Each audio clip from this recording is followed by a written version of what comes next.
Bismillah, Assalamualaikum warahmatullahi wabarakatuh. Alhamdulillah, wassalatu wassalamu ala rasulillah wa ala alihi wa sahbihi wa mawala, la nabiyya wa la rasulahu ba'da. Sahabat sekalian, program Iqra yang Allah muliakan, Alhamdulillah pada kesempatan kali ini kita akan membahas sahabat Rasulullah yang cerdas lagi faqih dalam agama, yakni Mu'adz bin Jabal.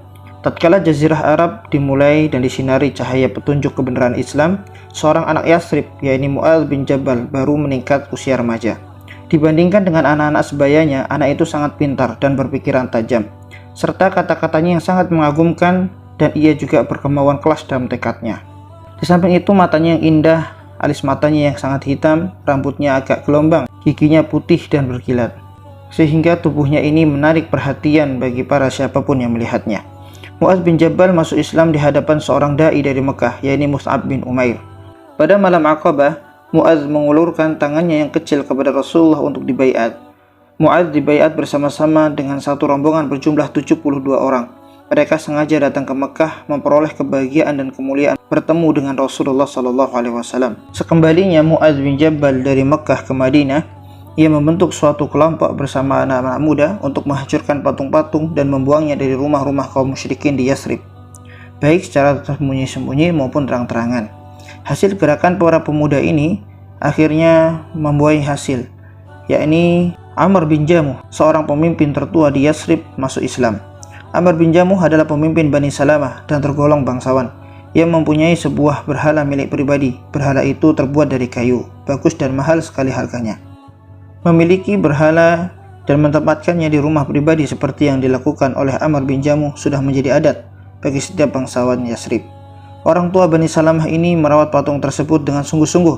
Patung itu diberinya pakaian dari sutra dan meminyakinya dengan wangi-wangian setiap hari. Pada suatu malam yang gelap gulita, kelompok remaja ini, Mu'adz bin Jabal, mencuri patung tersebut dari tempat pemujaannya. Lalu mereka membawanya ke belakang komplek perumahan Bani Salamah. Sampai di sana, patung itu dilemparkan ke tempat kotoran. Setelah hari subuh, orang tua itu mencari-cari patung pujaannya tetapi tidak ketemu. Maka dicarinya keluar rumah. Akhirnya patung itu ditemukan tercampak dengan kepala ke bawah dan tenggelam dalam lubang kotoran. "Celakalah orang-orang yang menganiaya Tuhan kami," kata Amr bin Jamuh mengutuk. Patung itu dikeluarkannya dari lubang kotoran itu, kemudian dimandikan dan dibersihkan. Sesudah itu diminyakinya kembali. Lalu ia berkata, "Wahai Manat, demi Allah, kalau aku tahu orang yang menganiayamu, sungguh akan aku hukum dia." Bila hari sudah malam dan orang tua pun itu sudah tidur, Mu'adz dan kawan-kawan pergi lagi ke tempat patung itu dan bersembunyi-sembunyi. Mereka beraksi lagi seperti kemarin. Besok paginya Amr bin Jamuh mencari patungnya lagi dan ditemukannya di lubang kotoran yang lain. Patung itu dikeluarkannya, lalu dimandikannya dan dibersihkannya serta diminyakinya. Ia mengutuk sejadi-jadinya perbuatan orang yang menganiaya Tuhannya itu. Peristiwa itu terulang kali. Setiap patung itu dilemparkan para remaja ke lubang kotoran, selalu diambilnya kembali.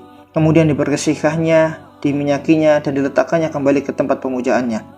Terakhir diambilnya pedang, lalu digantungkannya di leher patung itu. Amr berkata, "Demi Allah, aku tidak tahu siapa yang menganiaya engkau. Jika engkau memang sanggup, wahai Manat, maka lindungilah dirimu. Ini pedang untukmu."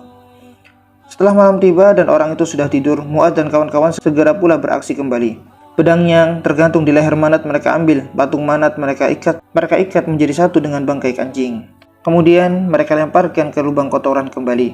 Pagi-pagi Amr bin Jamuh mencari-cari patung pujaannya. Didapatinya patung tersebut tengkurap bersatu dengan bangkai anjing dalam comberan berkelilingan kotoran.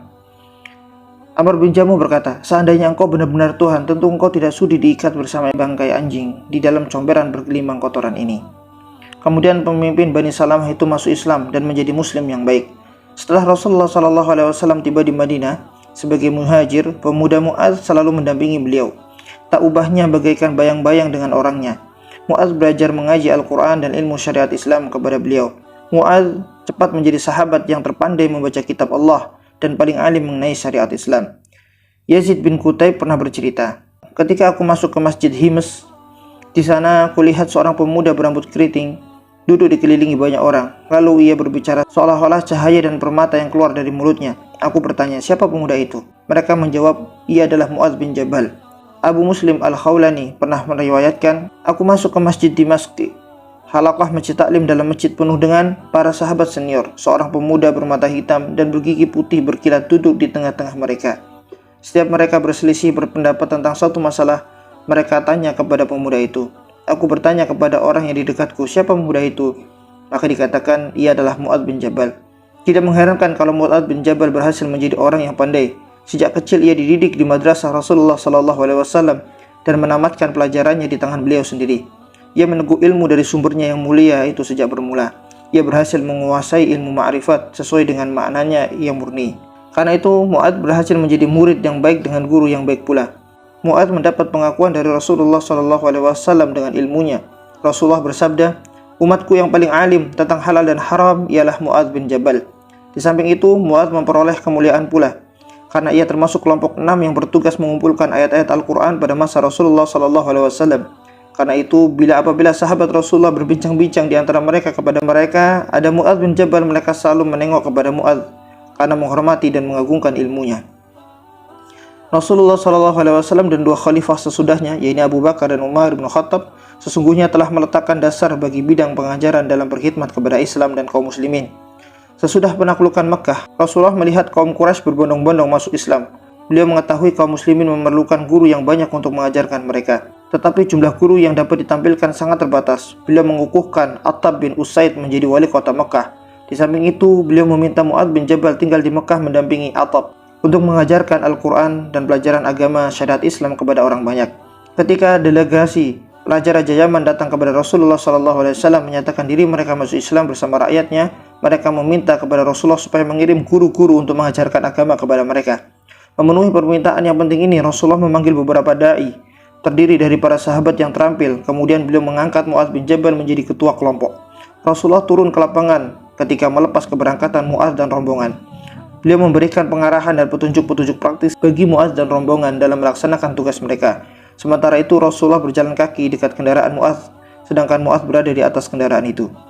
Jauh juga Rasulullah mengantar Mu'adz sambil berjalan kaki seperti itu. Beliau ingin berwasiat kepada Mu'adz, wahai Mu'adz, mungkin engkau tidak akan bertemu lagi denganku sesudah tahun ini. Mungkin engkau akan menemui masjid dan makamku saja sesudah ini.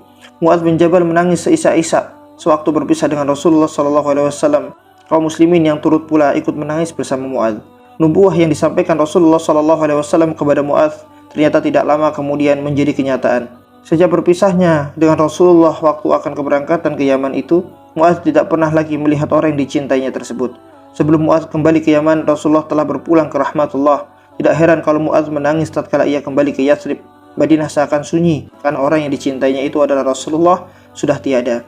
Ketika Umar bin Khattab memerintahkan beliau mengutus Mu'adz kepada Bani Kilab untuk membagi-bagi jatah mereka, yaitu sedekah orang-orang kaya kepada fakir miskin, Mu'adz melaksanakan tugas sesuai dengan perintahnya.